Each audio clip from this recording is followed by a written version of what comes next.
E aí galera, massa! Seja bem-vindo ao meu canal para mais uma questão da UEM Prova 2021. Nesse vídeo de hoje resolvo com você uma questão que aborda funções trigonométricas, função tangente. Tem algo bem interessante para você nesse vídeo, então acompanha aí comigo o que diz essa questão 39. Vamos lá!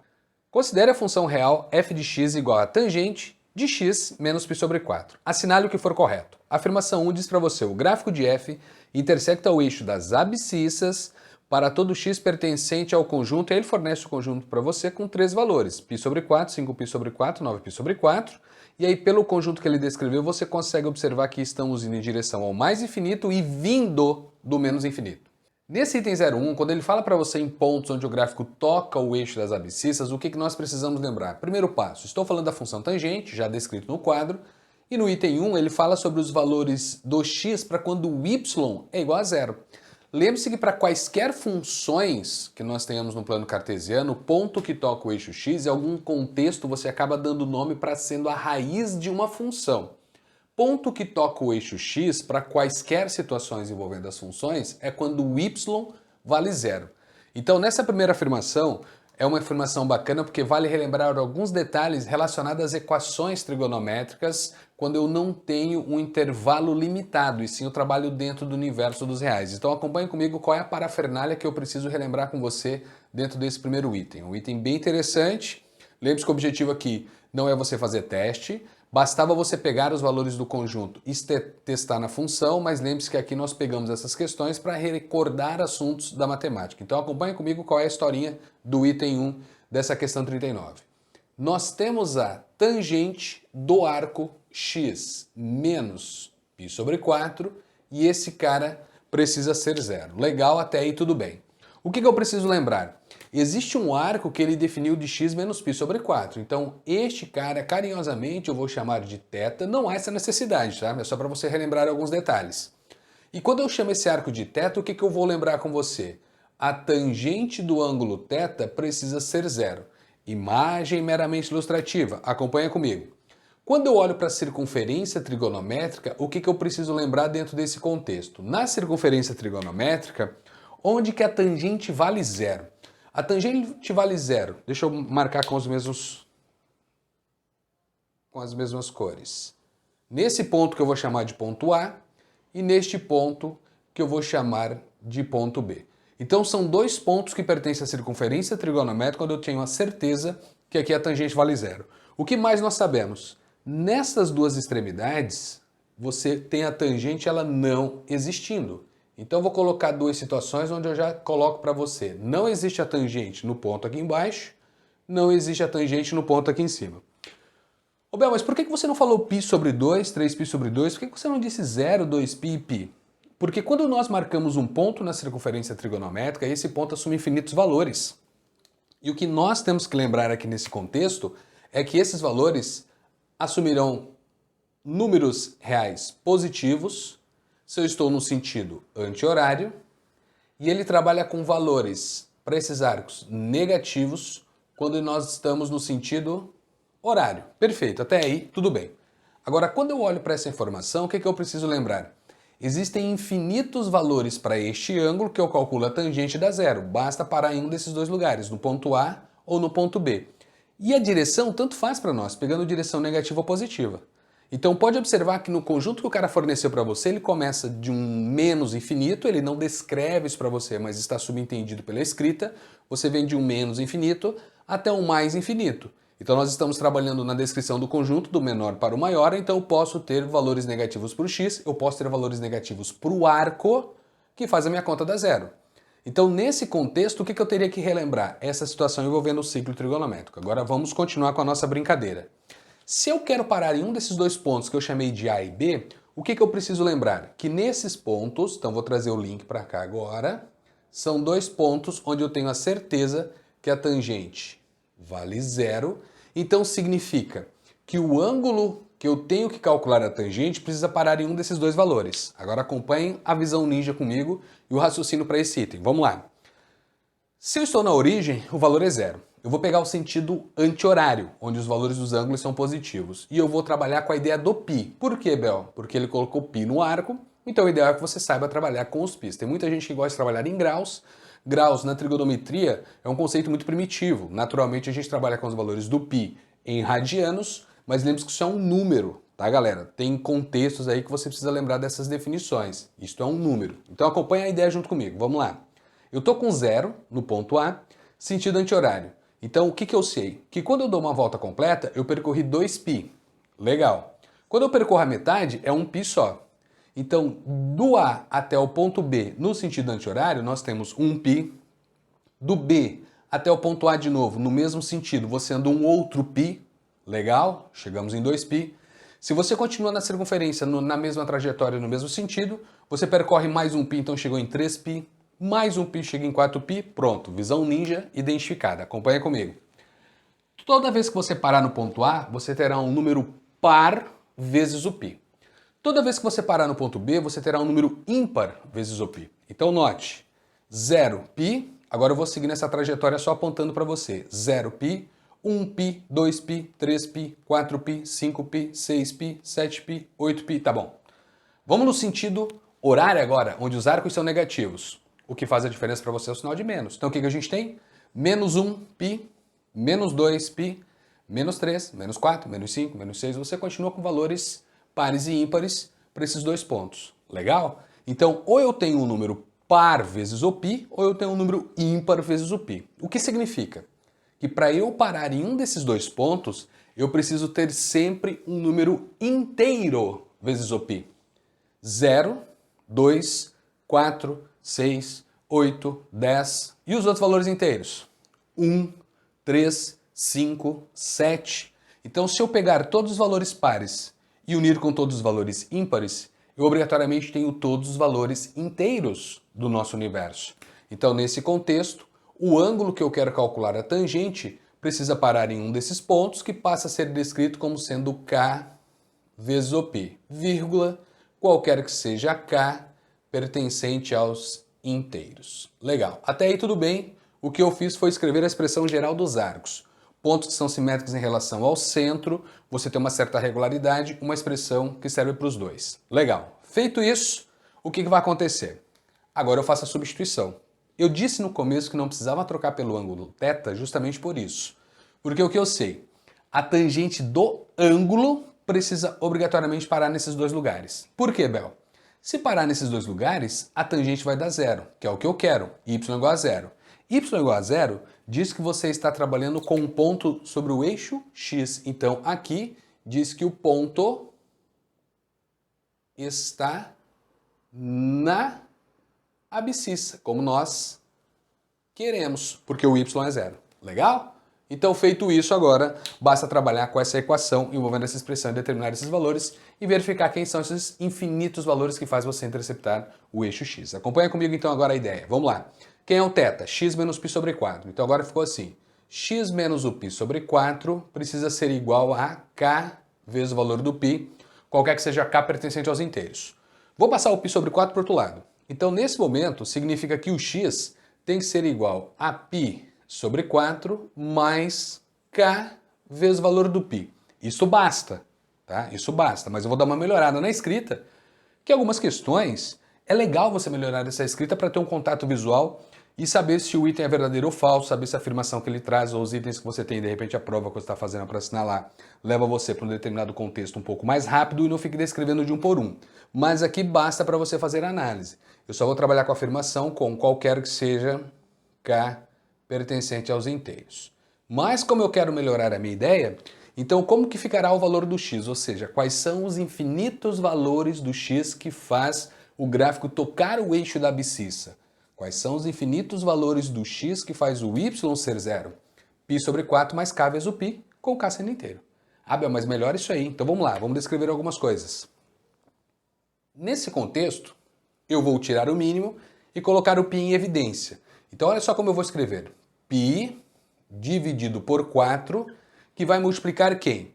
π dividido por 4, lembra que eu estou tirando o mínimo, essa parte da base que eu estou ofuscando um pouco de vocês, mas olha só, 4k, ali vai ter 1, então você vai escrever 1 mais 4 vezes o valor do k, vírgula, qualquer que seja k pertencente aos inteiros. Então legal, agora feito isso, vamos lá para os conjuntos agora.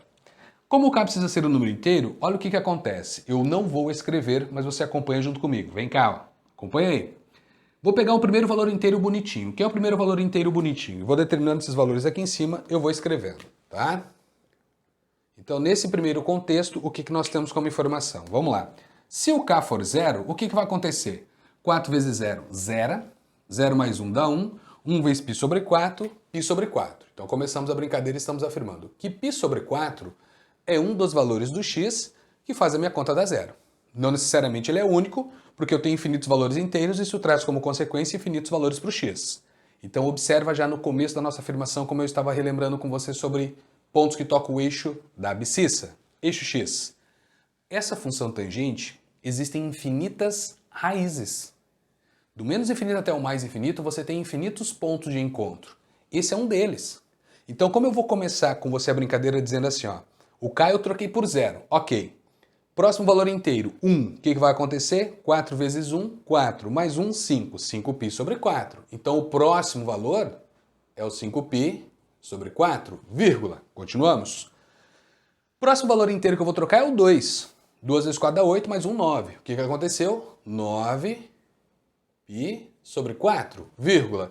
E poderia continuar assim. Eu só trabalhei com esses três para você observar que no item ele mostra justamente esses três valores e, claro, se eu pegar o valor inteiro antes do zero, é o menos 1.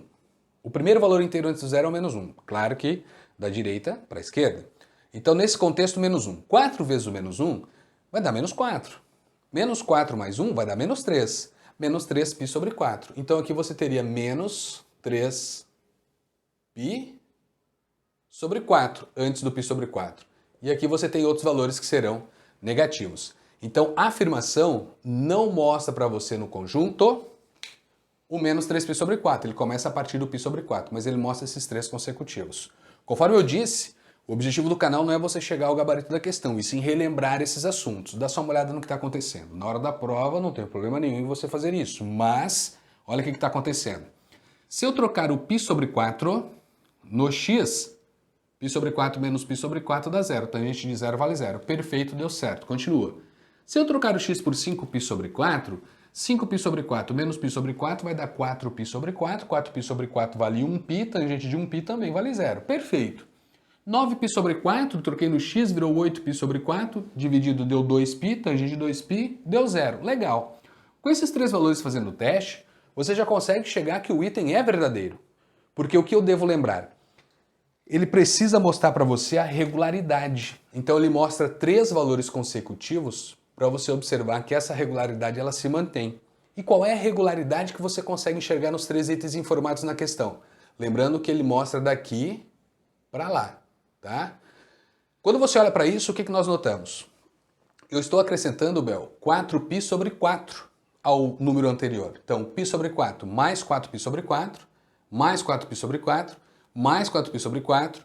Então, se você segue à direita, você acrescenta o 4π sobre 4, que é o nosso 1π, que é o que você tem aqui, ó, um valor inteiro vezes o π. Ou você faz o quê? Na volta você vai tirando esse cara. Ou seja, é uma sequência numérica que define uma progressão aritmética de razão, π, de razão 4π sobre 4. Então você percebe que isso vai acontecer por essa descrição. E isso é uma lei de formação de uma PA. Você consegue observar pela lei de formação que você consegue fazer esses links e criar essas sequências numéricas. Então, partindo dessa ideia, você pode observar essa regularidade e fazer as trocas e perceber que isso vai rolar. Mas para isso dar certo, o que eu preciso conhecer? 3 termos consecutivos, assim como você aprende nas sequências numéricas. Com 2 termos, você não tem um padrão. Às vezes nem com 3, tá? Mas 3 termos, no mínimo, precisa ser informado para você conseguir enxergar esse padrão. Informou esses 3 valores, eu tenho o padrão. 4π sobre 4, mais 4π sobre 4, mais 4π sobre 4, perfeito. Por isso que ele informa esses 3 consecutivos para você fazer o teste e de repente nem pensar nisso daqui. Mas o objetivo nosso é fazer isso aqui, legal? Então sabemos que o nosso primeiro item é um item verdadeiro. Então as raízes desta função f são os valores que respeitam essa expressão, π sobre 4 mais k vezes o π, com k sendo um número inteiro. E essas raízes são os valores do x que faz o seu y dar zero, valores que tocam o eixo x. Legal? Primeiro item verdadeiro, Já começamos a brincadeira bem bacana com essas funções. Vamos ver o que mais ele trazia nessa questão de número 39 que relacionava a função f. Acompanha comigo. A afirmação 2 diz para você que a função f não é periódica. Galera, na boa, vamos lá. Nesse item 2, o que nós vamos lembrar? As funções trigonométricas, seno, cosseno, tangente, secante, cossecante, cotangente, essas funções que são derivada não, vou mudar o termo, que você aprende no início a falar em razões trigonométricas e depois você vem estudar as funções, elas são periódicas. Por quê? Olha o ciclo trigonométrico. Você está em um ciclo, então você tem repetições. Período para você é quando você tem esse processo repetitivo de forma indefinida, vindo de um menos infinito até um mais infinito. Então esta função, ela é periódica. Talvez você não lembre disso, mas precisa lembrar que as funções trigonométricas são periódicas, elas possuem período. No caso da tangente, o que eu preciso lembrar? O período da função tangente, ela vai ser dada para você como sendo 1π dividido por quem? Pelo módulo de m. Vixe, Bel, não lembrei dessa relação não. Relaxa que eu vou descrever essa função para você. Uma função trigonométrica completa, porque ela não necessariamente precisa estar sempre completa, assim como você aprende nas outras funções, ela vai ser representada como sendo a mais b vezes a tangente de m vezes o x mais n. Então este é o formato completo, onde a, b, m e n são valores reais, b para nós não é zero, porque eu preciso que a razão tangente exista para você poder trabalhar com a função. E quando você olha para o m, o que é o m para nós? O m é sempre aquele valor real que multiplica o x no arco. Legal? Então, feito isso, quem é o período desta função f que foi descrita? Bom, o período vai ser o π, então vamos escrever aqui, né? Deixa eu só colocar um igual aqui para ficar mais bonitinho. Então, o período vai ser igual ao π dividido pelo número que multiplica o x na função. Quem multiplica o x na função é o número 1. Elemento neutro na multiplicação não aparece. E π dividido por 1 vale π. Ou seja, a cada π você tem valores se repetindo. Ah, Bel, mas eu já sabia disso. Legal, visão ninja, acompanha comigo. Olha o que aconteceu. 0. Você tem valores que para tangente vão aumentando, depois começa a diminuir, legal? E a partir do π, você começa a repetir os valores que você já obteve nesse intervalo, de 0 a π.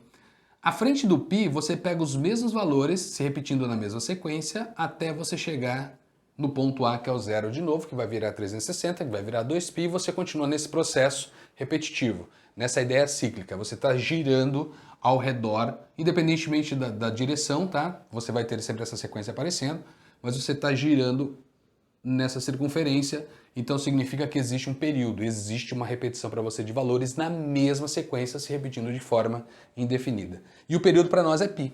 Então o que repete para nós? O que nós temos como repetição? A cada π você tem os valores se repetindo. É isso que nós estamos escrevendo aqui no quadro. E para esta função, tangente, o período é o π, não é regra, a gente tem que sempre olhar para a lei de formação, mas a função tangente é periódica, a função seno é periódica, a função cosseno é periódica, então tenta lembrar disso. Secante, cossecante, cotangente também são funções periódicas. Então o item 2 é um item falso. Aqui é aquele item que você tem a certeza que você vai saber se é verdadeiro ou mentiroso. A treta é que ele é falso, né? Ele afirma que não é, e você sabe que é uma função periódica. Então item 2, uma definição bem tranquila. Várias questões você provavelmente aprendeu a fazer esse cálculo, determinar o período de uma função tangente. Então o item 2, por mais que você não lembrasse dessas situações, dessas classificações, você diria, não, ela tem um período, então ela é periódica. Por mais que você não lembrasse desse movimento cíclico que nós temos das funções trigonométricas. Legal? Então a afirmação 2, falsa. Vamos para a afirmação 4, acompanha aí comigo. O domínio da função f é o conjunto onde todos os valores pertencem aos reais, x pertence aos reais, e esses valores, que ele chamou de x, que é o domínio da função, são valores diferentes de 4k mais 1 vezes o π dividido por 4, com k pertencente aos inteiros. Galera, nesse item 4, acompanha junto comigo. Itens anteriores que já justifica para você, esse espaço é suficiente para nós verificarmos a veracidade do item 4, com as imagens que já temos no quadro. Então acompanha a ideia junto comigo. Domínio de uma função normalmente se questiona quando há restrição para uma função. Existem ideias equivocadas a respeito de domínio de funções, por quê? Porque quando você mostra uma função, quando você fornece uma função para ser trabalhada, o domínio tem que estar presente. Todas as funções, elas existem dentro de um campo de definição, dentro de um domínio. Quando os caras não apresentam os domínios para você, você diz que você está trabalhando dentro dos reais. E naturalmente essas perguntas de domínio envolvem funções trigonométricas, algumas delas, envolvem funções irracionais, envolvem funções racionais, quer dizer, tem algumas funções que ele acaba perguntando para você o domínio porque a lei de formação traz algumas restrições no campo da matemática.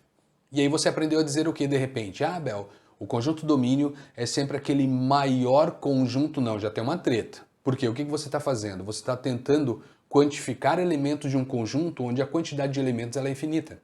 Claro que em alguns contextos ele pode dar uma melhorada na escrita e você sim conseguir quantificar isso. Mas, naturalmente, o que a gente faz? Nós damos um conjunto onde todos os outros subconjuntos que podem ser aceitos como domínio da função está lá dentro, estão contidos, fazem parte desse conjunto que você está dando como resposta. E aí você aprende a chamar de maior justamente por isso, mas não. Tá? Se você representar um outro intervalo qualquer que esteja contido nesse que você de repente está escrevendo, a quantidade de elementos, a cardinalidade dele é a mesma desse outro. Então, trabalhar com essa ideia de um conjunto ser maior que o outro para esse contexto, às vezes está um pouco equivocado, tem que tomar muito cuidado. E perguntar o domínio é algo meio estranho, porque é o que eu já te disse. Quando fornecem a função, naturalmente tem que ser dado o campo de definição. Então a pergunta de domínio, teoricamente, ela não pode aparecer para nós. Mas já que apareceu, vamos responder justamente isso. Isso o que, Bel? Eu posso dar como resposta, conforme eu disse para você, agora tenta entender essa minha frase. Eu posso dar como resposta para o domínio dessa função quaisquer valores para o x que faça a função existir. Porque se sou eu que estou definindo o domínio, eu defino o domínio que eu quero. O que eu não posso trabalhar é com valores onde a função não exista. Então, teoricamente, é isso. Agora, afirmar que aquele conjunto domínio que você vai dar como resposta, ele é o único, aí vem a parte da contradição. Porque não é o único conjunto que pode ser chamado de domínio. E ele não especifica para você, onde você tem que dar como resposta aquele conjunto onde todas as outras respostas possíveis estejam contidas nessa resposta que você está dando. Então é um pouco estranho ouvir isso, mas tenta mais ou menos entender o que eu quero dizer, tá? Legal? Então deixa eu só escrever esse conjunto, onde todas as outras possibilidades, onde todos os outros conjuntos que você pode chamar de domínio, essas outras possibilidades estarão contidas no conjunto que eu vou descrever para você, que é algo mais ou menos assim. Vamos lá.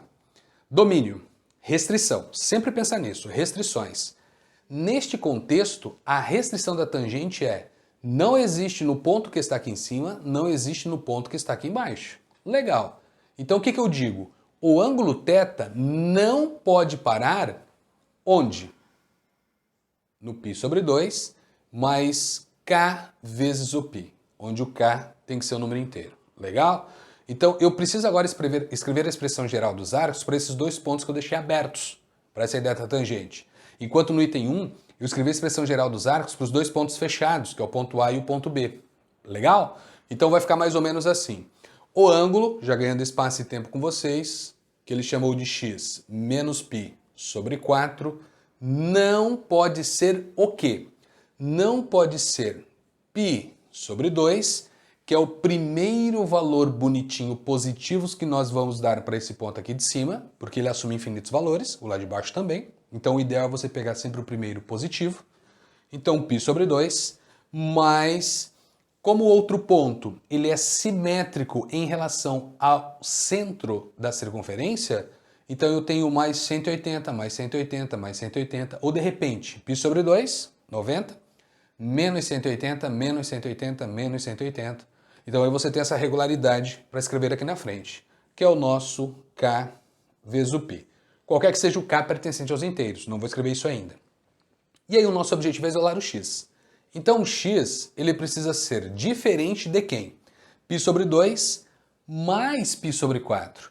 E π sobre 2 mais π sobre 4 se transforma em 3π sobre 4. Então esse cara foi lá para o outro lado, com a matemática básica.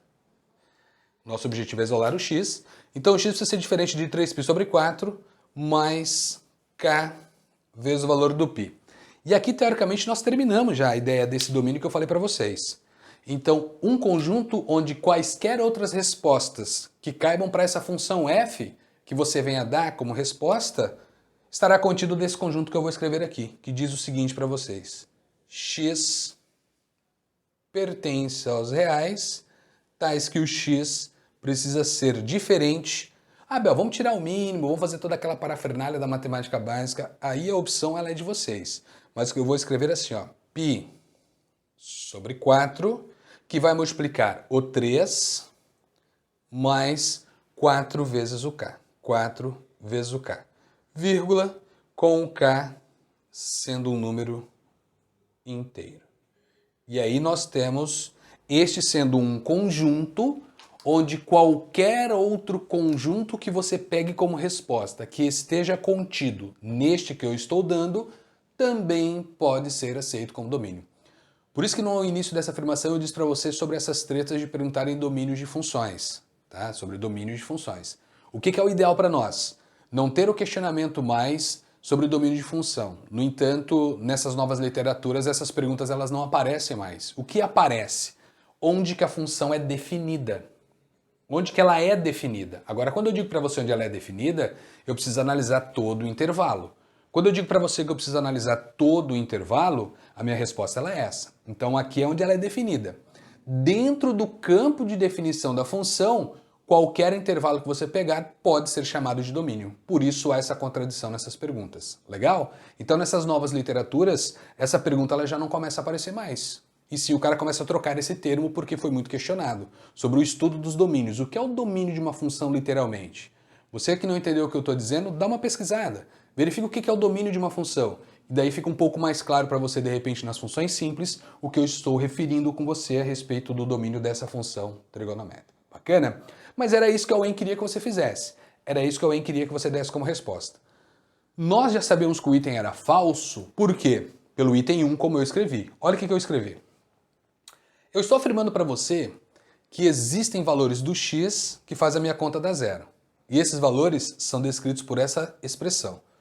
Quando ele diz para você que o domínio da função é aquele cara que está ali, onde ele diz que o x é igual a isso aqui, esses são alguns elementos que fazem parte do meu campo de definição. Então, quando eu olho para esse item, posso dizer que estes valores podem ser o meu domínio da função? Pode. Por quê? Porque estes valores fazem com que a minha função exista. De acordo com o que alguém queria que você respondesse, era algo mais ou menos assim. E não é o que está descrito no item. Então, na afirmação 4, acompanha como ele escreveu ali para você essa afirmação. Ele traz essa ideia dizendo que o domínio é x diferente. Pera lá, existem valores diferentes desse cara que também vão fazer a função existir. Esses valores não são únicos. Esses valores é o que faz a minha conta ser zero. Então, se é igual a isto, ok, pode ser domínio. Se é diferente disso, pode ser que tenha alguns valores que caibam para nós, desde que todo o intervalo que eu estou dando como resposta caiba dentro dessa situação. Então, levando em conta essa ideia, o item 4, ele é falso. Item falso. Legal? Então, item falso, porque aqui você tem todas as situações possíveis. Então, é campo de definição. Tenta lembrar disso. Domínio, para essas perguntas que ainda são feitas com você, é campo de definição, onde a função é definida. Tá? Mas vamos trocar esse termo domínio para justamente esse contexto. Então, o item 4 é um item falso, não tem nada a ver com o que ele estava falando.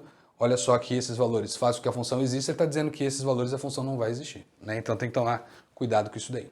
Então, afirmação 4, perfeito. Vamos para a afirmação 8. Vou apagar toda essa parafernália e vamos ver o que a 8 dizer para você dessa função tangente. Vamos lá. f de π sobre 2 é igual a f de 3π sobre 2. Quando eu olho para a afirmação 8, embora eu tenha apagado o quadro, nos itens anteriores nós conseguimos chegar à comprovação do período dessa função f que foi dado no enunciado da questão de número 39. Ou seja, o período dessa função é π. O que isso significa mesmo? Que para cada ponto que você pega na circunferência trigonométrica, como por exemplo, se eu trabalhar com x igual a π sobre 2, se eu localizar um ponto lá neste local, eu tenho certeza que 180 graus, tanto no sentido horário ou anti-horário deste ponto, eu estarei trabalhando com o mesmo valor para tangente. Legal? Tenta lembrar disso daí. Qual é a indução que o cara faz com você aqui numa visão rápida, meio que num estresse de prova, faz você trabalhar com a ideia equivocada? Ô Bel, mas na função tangente, o π sobre 2 faz com que ela não exista. Cuidado!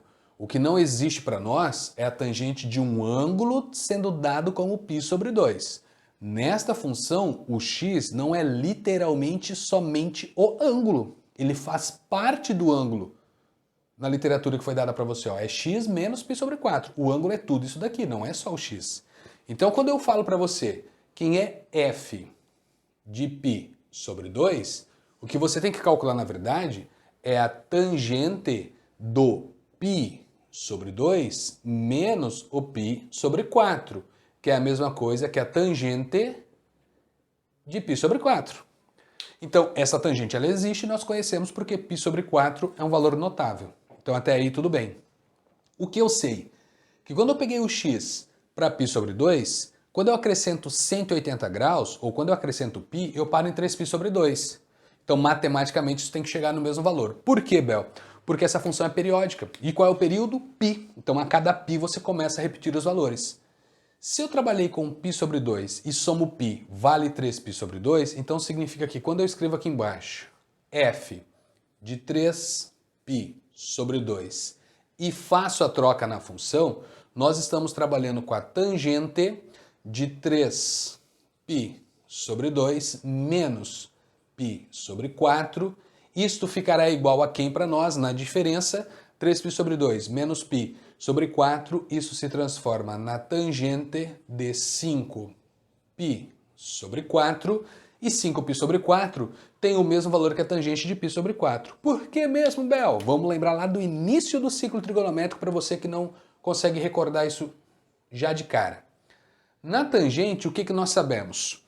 Que é feita uma redução, não só na tangente, né? Mas vou usar a ideia da tangente. Que quando eu tenho um arco fora do primeiro quadrante, nós aprendemos a trabalhar com os simétricos no primeiro quadrante, que você chama de redução ao primeiro quadrante. E uma delas, são duas reduções, tá?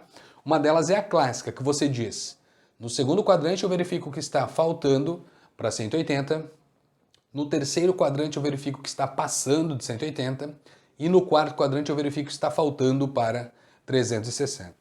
E se você tiver valores negativos ou maiores que 360, você pega o côngruo a ele entre 0 e 360 para justamente fazer essa redução, claro, desde que você esteja fora do primeiro quadrante. Então observa que o π sobre 4 é um arco de primeiro quadrante e você conhece esse valor. Deixa eu colocar aqui para você bonitinho. O π sobre 4 é um arco notável que em graus você aprendeu a chamar de 45 em graus. Mas lembre-se que π sobre 4 radianos é o que vale a 45, tá? Não π sobre 4. Π sobre 4 para você é aproximadamente 3,14 dividido por 4. Então isso é um número real.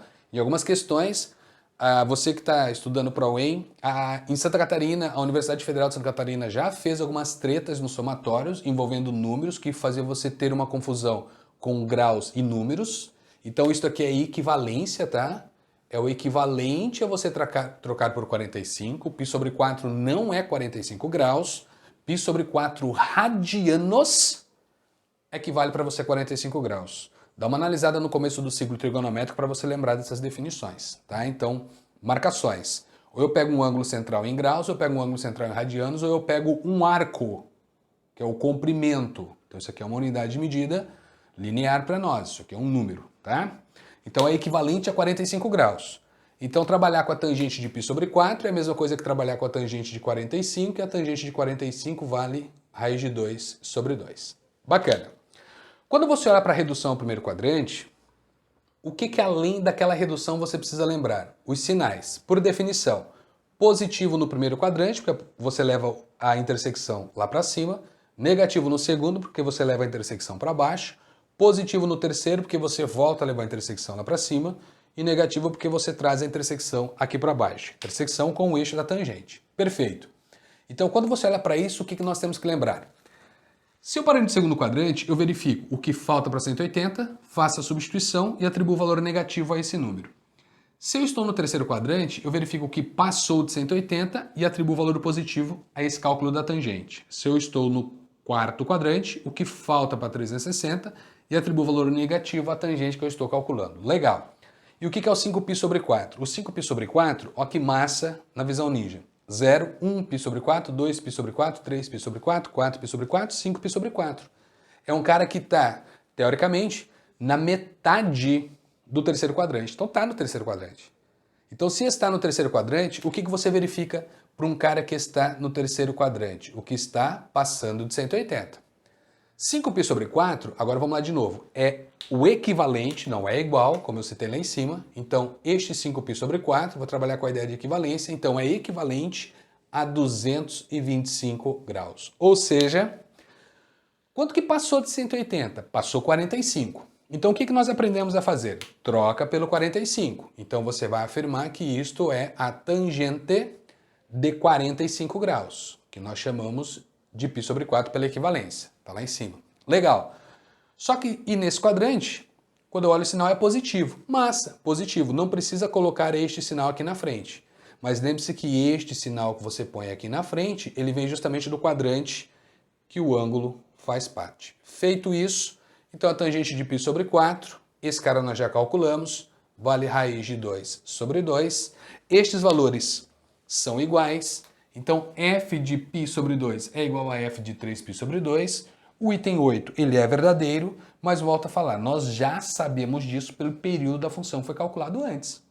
Qualquer ponto que eu pegue, 180 graus à frente ou atrás, que você pegue desse cara, ou qualquer múltiplo de 180 que você tenha, mais ele, é claro, né? Você sabe que você está trabalhando com o mesmo valor. Aqui, matematicamente falando, você conseguia comprovar. Então, o item 8 é um item verdadeiro. Legal? Então, o item 8, verdadeiro.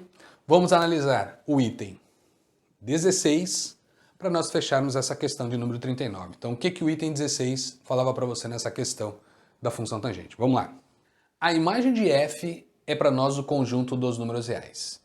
Galera, se você lembra das funções tangente, classificações, todas as leis de formações, você já sabe que o item é verdadeiro, legal? Por quê? Porque na tangente existe uma restrição para os arcos, para as respostas não. Então, de acordo com o que nós fizemos, o que eu já fiz nesse item 16? Eu coloquei no quadro plano cartesiano para você fazer essa análise junto comigo e trazer algum contexto, já que ele falou de imagem nesse item 16, e eu quero aproveitar esse item para relembrar você sobre alguns tópicos, como por exemplo, vamos lá. O que eu sei? Vamos voltar para a circunferência trigonométrica. Eu não posso, na tangente, nesse caso, tá? Tenta lembrar. Eu não posso, vou colocar aqui em cima.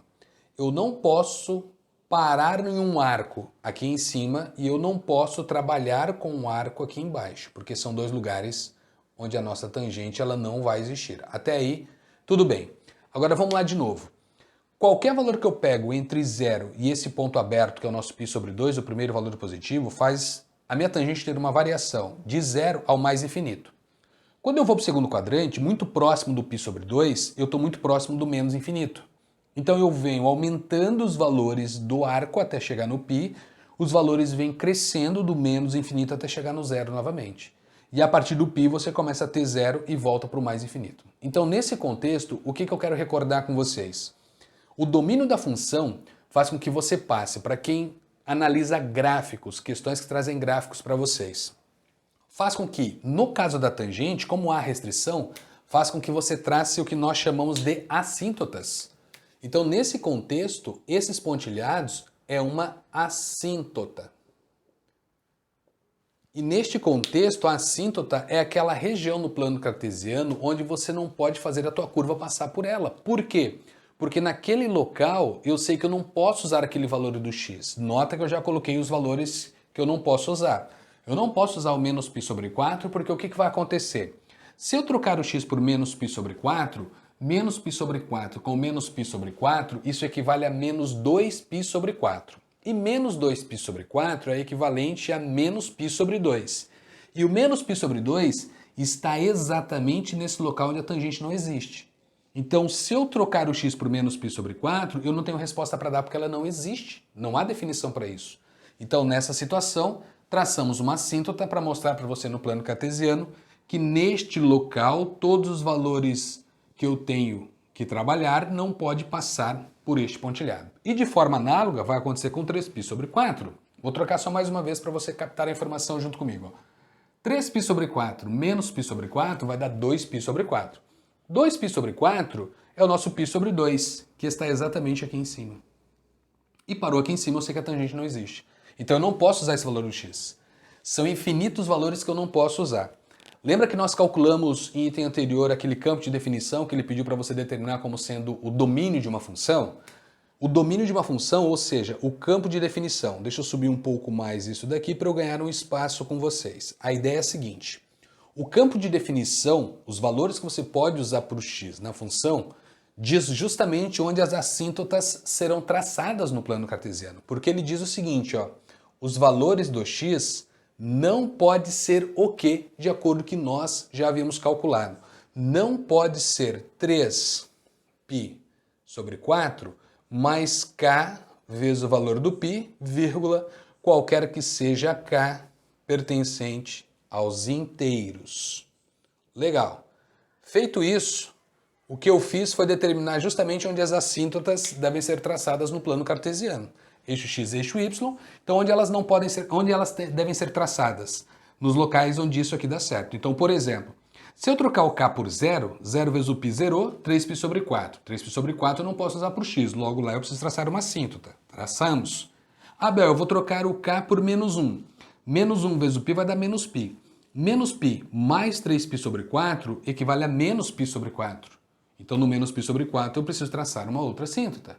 Vamos de novo. Se eu trocar o k por 2, 2π, 2 não, melhor dizendo, 1, né? Senão vai fugir do meu plano. 1 vezes o π mais 3π sobre 4, isso equivale a 7π sobre 4. 7π sobre 4 é onde eu devo traçar uma outra assíntota. E assim determinando o tamanho do plano numa escala que você atribui. Então, quando eu olho para isto, eu já tenho essa certeza. Segunda situação que nós já fizemos hoje também em itens anteriores nessa questão de número 39 nesse vídeo. Nós determinamos os valores onde o gráfico toca o eixo x. Onde que o gráfico toca o eixo x? O eixo toca o eixo x, vou escrever assim, ó, f de x é igual a 0. Então isso significa que o x precisa ser igual, lembra que nós descrevemos isso? O número inteiro mais o π, eu vou escrever assim, ó, π sobre 4, não vou escrever daquele jeito, tá? Mais k vezes o valor do π, qualquer que seja k pertencente aos inteiros. E aí o que está acontecendo? No π sobre 4 é onde o gráfico vai ter que tocar o eixo x, então vou colocar um ponto aqui, deixa eu fazer em verde. Vou colocar um ponto aqui, ó, onde o gráfico vai tocar o eixo x. Se eu troco o k, vamos lá para aquele conjunto que tinha sido definido para você lá no começo, lá na nossa afirmação 1. Se eu trocar o k por 1, o que vai acontecer? Eu vou chegar em 5π sobre 4, tá aqui o valor bonitinho, e assim por diante você vai trabalhando em todo o plano, conforme ele deu. Tem pontos mais à frente, mas eu não vou colocar isso para vocês lá, devido ao meu espaço. E nesse contexto, como que é essa nossa curva? Como que é esse nosso gráfico? Você começa, vamos lá de novo, você começa no 0, conforme você aumenta os valores do ângulo, você aumenta os valores das respostas, então nesse contexto você tem uma curva que vai crescendo. Quando você vem do lado de lá, do π sobre 2, o que acontece? Vai do menos infinito também crescendo, então ela sempre cresce.